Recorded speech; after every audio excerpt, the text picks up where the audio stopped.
Почитувани медиуми, почитувани граѓани.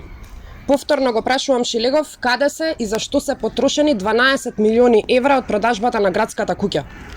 Кога Шилегов се фали дека нешто набавил, нека се присети дека да не беше ВМРО ДПМН, сега уште ќе се возеа старите автобуси од пред 40 години по улиците на Скопје. Градските власти од ВМРО ДПМН купија 310 автобуси за јавното сообраќајно предпријатие. Или 3 пати повеќе од тоа што се фали Шилегов дека купил како возила за сите градски предпријатија. Петре Шилегов, кога се фали дека додека е градоначалник, предпријатијата под град Скопје набавиле 130 возила, треба да знае дека толку возила се набавени во времето на ВМРО ДПМН во само едно предпријатие.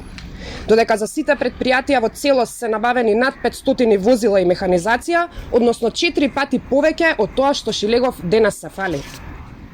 Во време додека ВМРО ДПМН управуваше со град Скопје, набавени се 100 возила само за јавното предпријатие комунална хигиена, во чиј состав влегуваат камиони за собирање на смет, чистење и миење на улици, и тоа е најсовремена опрема каква што имаат и големите европски метрополи.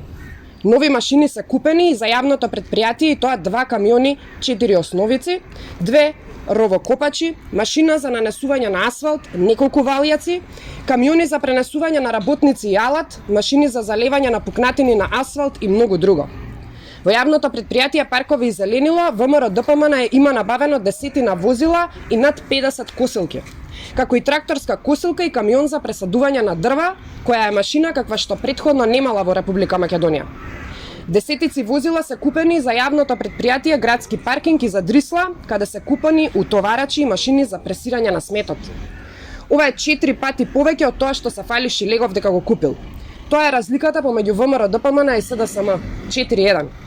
Време е за одговори и одговорност. Време е за промени.